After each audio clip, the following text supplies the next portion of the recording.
Welcome to the Microsoft Virtual Academy. This video is part of the Windows Server 2012 Storage Technical Details course. In this module, you will see Fabian Urs, Program Manager on the Windows Storage and File Server team, demonstrate how to manage data deduplication by excluding file types, scheduling activities, and using the DDP eval tool. We're going to basically see, as Matt said, this is going to be set on the volume level. So where we're going to see the savings and where we're going to see the deduplication rate is on the volumes canvas.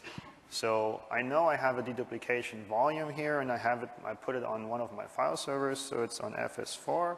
In order to find it without scrolling, I can just basically search for it, and that is going to allow me to employ that filter capability one more time. So here we see it's actually quite a large volume. It's a gigabyte. It's a terabyte in size. It's very mixed data, and we get an average saving of 56%. That's the deduplication rate. And the net savings here are 148 gigabytes. So one of the things that I would like to show you now is how easy it is to turn it on. So basically, you right-click on a volume, you say configure deduplication, and you make that checkbox. That's all you have to do. Done. For demo purposes, we've got the 0. By default, it's 5 days. Yes, right. So all you can do now is you can put in a couple of file extensions that you would like to exclude from deduplication. You can do some further management tasks, like, for instance, setting up a schedule or managing those file extensions. An important part of the schedule is we have a throughput mode as well, typically running in the background, but we found that particularly for your first run that may take some time, you have the ability to put dedupe in a throughput mode, which will use some more resources, and you can schedule that to happen off hours. So dedupe will consume more when the system's being used less, and then you can set it back to the sort of the background mode. So that's exactly the reason why we have two schedules that we can set here for those two modes. So now Matt told you about this DDP eval tool. So that's actually a very cool tool to just use it, put it on one of your servers, and find out how much savings you will have in one of your volumes. And what I just did is I copied this locally. I copied this from, this is the location where you can actually find it on your server 2012 RC. You can just go here into System32, find this DDP eval tool. Here is a small exe just below 2 megabytes.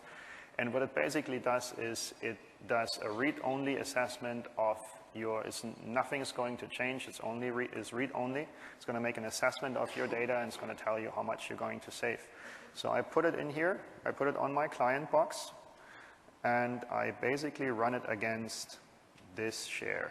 So you see in here, there's a bunch of files. Actually, they are highly compressed, but they are highly similar too. So if you have versions of files that just change slightly, a lot of these chunks will still remain the same.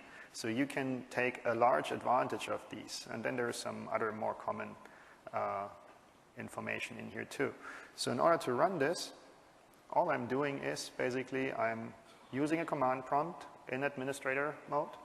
And I'm running the tool with the share as my target, and I have set verbose as the option here. So is it actually going to run, or is it not going to run?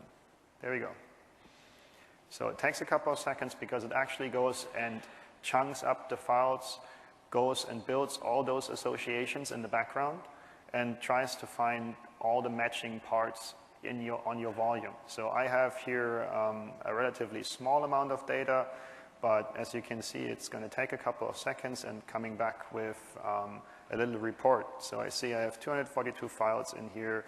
Total size is this, and I'm going to save about 77 megabytes if I turn it on. And that is an average saving of 58%. And you just saw I have JPEGs, I have all common data in there. It's just the amount of data that you have and how similar this data is going to highly influence how much savings you're getting here.